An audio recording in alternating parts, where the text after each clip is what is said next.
Dear viewers, Namaste. This is Professor Deepak Kulkarni from Department of Electronics and Telecommunication from Kalavidya Mandir Polytechnic, Malad, presenting you this module on Introduction to Transducers. After completion of this module, the viewers will be able to understand the term transducer, classify the different types of transducer, specify the selection criteria of the transducer, and able to select a transducer for a particular application. Before we see the definition of transducer, let us consider the basic block diagram of a generic measurement system. In this block diagram, the physical quantity that is to be measured is first of all sensed by a sensor, which will sense the physical quantity and convert it into some non-electrical quantity. Then that non-electrical signal is being given to the signal conditioning unit, which will convert it into electrical quantity which is required for a suitable data presentation device. That means the sensor and signal conditioning unit will make up a transducer. To make this concept more clear, consider the following example. Consider example where we are intercepting an electromagnetic wave from a satellite. These waves are intercepted by a dish antenna. So in this case, the dish antenna is behaving as a sensor, which will convert the electromagnetic wave into non-electrical signal, and it is then given to the set-top box. Set-top box in this case behaves as a signal conditioning unit, which converts the output of a dish antenna into suitable signal required for a TV receiver. That means the dish antenna and set-top box together will behave as a transducer. So now we will define what is a transducer.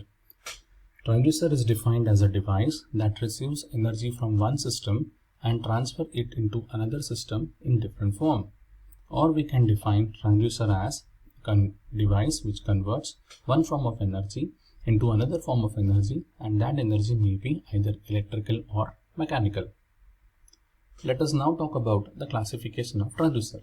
There are various ways of classifying the transducer, that is based upon electrical, based upon power, based on physical phenomena, and based on nature of output. On the basis of electrical, that is on the basis of how the output is produced, there are four types: either resistive, capacitive, inductive, or it can be piezoelectric also. Based upon the power, it is whether the transducer requires an external power source or not. There are two categories: one is active and second is passive. Based on physical phenomena, there are two categories: one is primary transducer, second is secondary transducer. And based upon how the output is produced, either you have an analog transducer or we have a digital transducer. Now let us take into consideration the first classification based on physical phenomena. There are certain transducers which are either behaving as a primary and secondary transducers.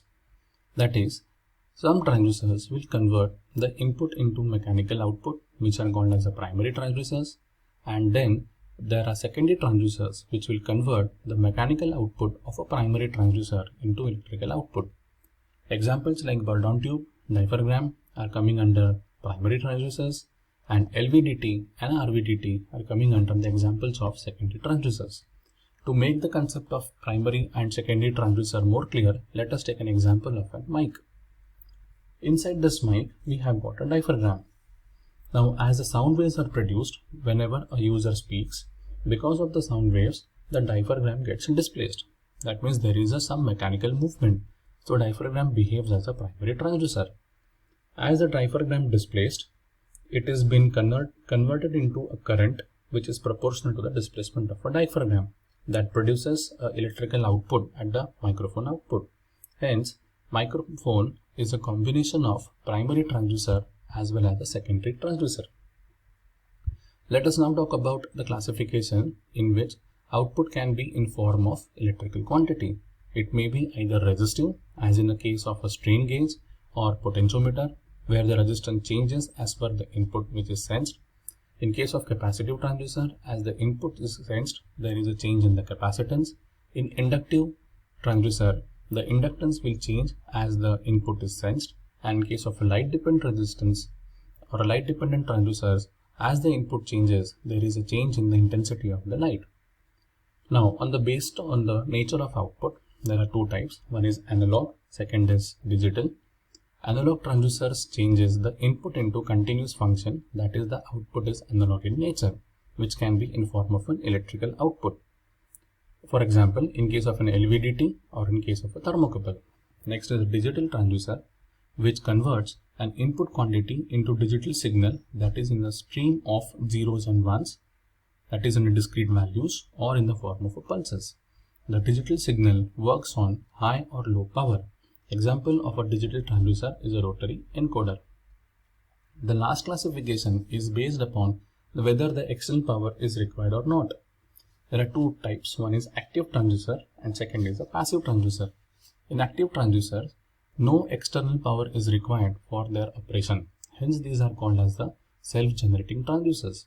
Example, thermocouple, photovoltaic cells and piezoelectric transducers. These devices don't require any external power source. Whereas, passive transducers do require external power for its operation and hence are called as an external power transducers. Examples are thermistors and strain gauges. These transistors have to be excited externally, otherwise these transistors cannot sense the input quantity. Now, based on this classification, let us talk about identification of the transistors. Now, pause the video and answer the following question. Identify the type of transistors, either as analog or digital, either as active or passive, either as resistive or inductive.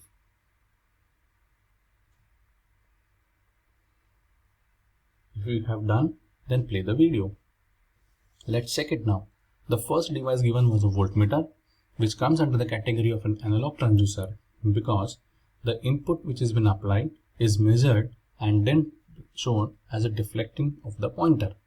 The second device shown was a digital thermometer, which comes under the passive transducer because for this device to operate, you have to supply an external source. That is, a small cell is required for the digital thermometer to operate. The third device shown was a solar cell, which comes under the category of an active transducer as it does not require any external power source.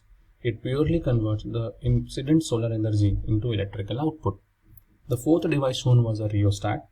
It is a resistive transducer as the displacement of the slider will change the resistance of the rheostat. Now, since there are various varieties of transducers available for measurement of physical quantity, so for a suitable application, a specific transducer has to be selected. So there are various selection criteria. The first one is an operating principle.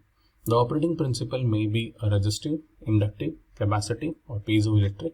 That means in this case, the output can be shown either by change in resistance, either by change in inductance or by change in capacitance.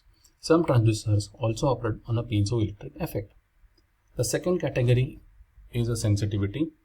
The transducers must be sensitive enough to produce detectable output. That means even if the input changes by a very small amount, it should produce a considerable change in the output, or it should be measurable output production.